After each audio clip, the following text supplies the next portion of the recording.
दूसरा, नरेंद्र मोदी 2 दफा जाके बांग्लादेश में जाके इस बात का ऐलान करता है कि हमने वहां पर जाके इंटरफेयर किया। ये बिल्कुल ऐसे ही है कि कश्मीर की मूवमेंट चल रही है और पाकिस्तान इंटरफेयर करे और पाकिस्तान जाके एंटर हो जाए कश्मीर के अंदर और जाके हमला कर दे।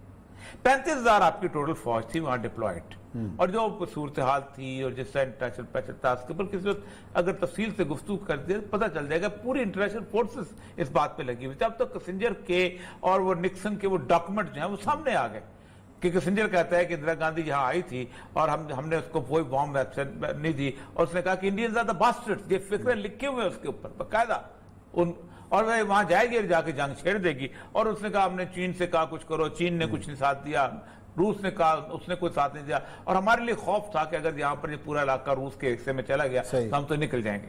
ये एक बेसिक, एक तो आपको उस तस्वीर के हिसाब से बताऊं कि ये बेसिकली एक अपने आप को इमेज को बुलंद करने वाली चीज होती है। वरना हसीना वाजिद के वालिद साहब जो थे इसी तस्वीर के साए में कत्ल हुए थे। इसी तस्वीर के साए में उनकी लाश जो थी वो 3 दिन तक सीढ़ियों पे पड़ी रही थी। इसी तस्वीर के साए के अंदर वो फौज जिसको साथ समझते थे उन्होंने एक खानदान का बंदा नहीं छोड़ा था। इसी तस्वीर के साए में खालिदा जिया निकली थी। इसी तस्वीर के इस यही जनरल ने आई था ना जिसका साथ देने वाले मुतीर रहमान निजामी या दूसरे तीसरे जितने भी थे वो वजीर बने थे, सीनियर वजीर बने थे, उसी बांग्लादेश में से इलेक्शन जीते थे। इसका मतलब यह है कि पब्लिक सेंटिमेंट्स बिल्कुल और हैं, इसके बिल्कुल मुख्तलिफ। अब नरेंद्र मोदी जब वहां पहुंचा है, ये 2 एमट सूरत हाल में पहुंचा है। मैं आपको बताऊं कि जिस वक्त आज रैंड कॉर्पोरेशन की 50 साल पहले रिपोर्ट थी और रैंड कॉर्पोरेशन ने कहा था कि इस्लामिक ताकतों को आप जमहूरियत के अंदर शामिल कर लो तो ठीक रहेगा, वरना ये आपको आशर कर देंगे। बांग्लादेश ने जब इनको फांसी लगाई है अब्दुल कादिर मुल्ला इन लोगों को, तो उन्होंने कानून पास किया था कि मजहब के नाम पे कोई सियासी पार्टी नहीं बनाई जा सकेगी। अब क्या बना? अब बांग्लादेश खिलाफत फोरम बन गया और ममनुल हक साहब मुकाबले पे आ गया और उसने गज़वा हिंद का नारा लगा दिया। मतलब सारा ये है कि इस वक्त जो फीलिंग वहां बनी है वो 2 वजह से बनी है।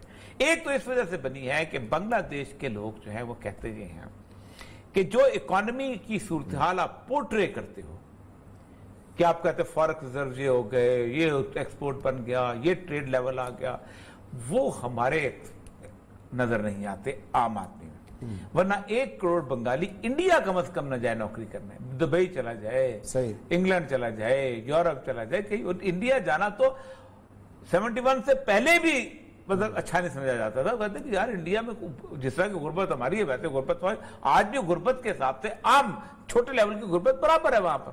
1 करोड़ के करीब उस एक तो है। दूसरा वो समझते हैं कि हमारा जो 1 करोड़ बंदा वहां गया है उसके बाद इंडिया और बांग्लादेश के जो लोग थे उनको सबसे ज्यादा नफरत जो है वो इंडिया से देखनी पड़ी। ये एनआरसी जो आया है इंडिया की तरफ से आया है। ये जो बॉर्डर के इर्द गिर्द सारी की सारी जो फेंस लगी है उसके ऊपर रोज जो लोग मारे जाते हैं वो इंडिया के लोग मारे जाते हैं। अगवा जो उनकी औरतें होती हैं वो इंडिया से होती हैं।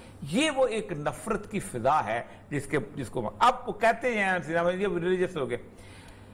बाबरी मस्जिद यही साहब थे जिन्होंने बाबरी मस्जिद दोबारा बनाई, उन्होंने यही साहब हैं कि जिन्होंने कहा कि हम तो ये दरवाजा जो है ग़ज़वतुल हिंद जो है वो हम खोलेंगे। इस एमट के अंदर जो फिजा बन चुकी हुई है वो और किसी को बहा कर लेके ना जाए, हसीना वाजिद को जरूर लेके जाएगी।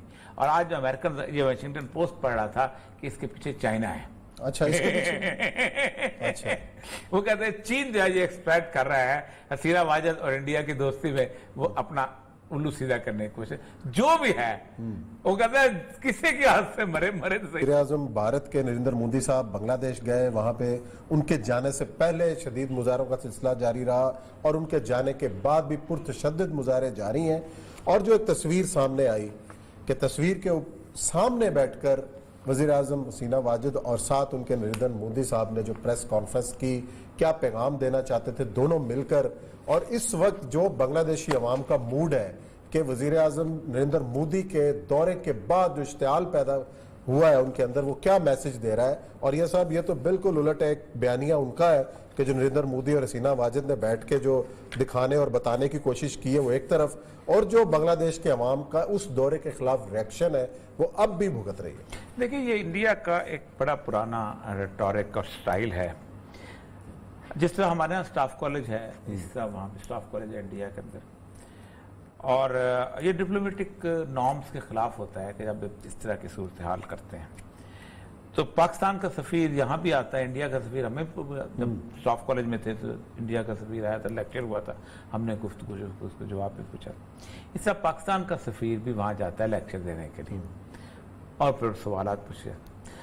वो जिस टी रूम में उसको बिठा के बाद में चाय शाय देते हैं, उस टी रूम की वॉल पे ये पेंटिंग लगाई हुई है।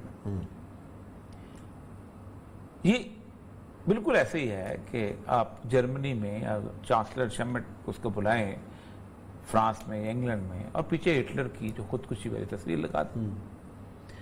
इन दुनिया में कभी भी ऐसा नहीं हुआ कि कोई कौम जो है हर वक्त जीती हो या हर वक्त हारी। सही। हर कौम के अंदर रूजो सवाल आते रहते हैं और कौमें इसी से उठती हैं, इसी से बढ़ती हैं। शहाबुद्दीन गौरी जिस वक्त पहली दफा जहां से हारा था, तो आपको याद होगा कि उसने वो पूरी रात, पूरी साल जो है वो फर्श पे नहीं सोया था, और उस जमीन पे, फर्श पे सोया था, बिस्तर पे नहीं सोया था, और उसने लिबास पहन लिया था जिसे कहते हैं बोरी का, और अपने नैनों को भी।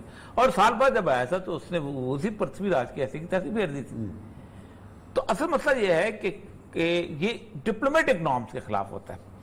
नरेंद्र मोदी से पहले भी और अभी पाकिस्तान का इंटेलिजेंसिया जो है उसके लिए दो बहुत अहम सबक हैं कि जो पाकिस्तान को सीखने चाहिए, जो कि हम नहीं सीखते हैं। हम जब बच्चे थे तो अगरतला साजिश केस के बारे में बड़ी गुफ्तगू चलती थी कि मुजीबर रहमान जो है अगरतला में गया, त्रिपुरा में वहां पहुंचा, उस रियासत के अंदर, वहां जाकर असला लिया, ये किया, पकड़ी गई, चलता रहा केस। भुट्टो ने मूवमेंट चलाई अयूब खान के खिलाफ, और सारों ने मिलकर नवाज नसरुल्लाह के शेख मुजीब को रिहा करो, ये एक सियासी मूवमेंट। वो केस वापस हो गया।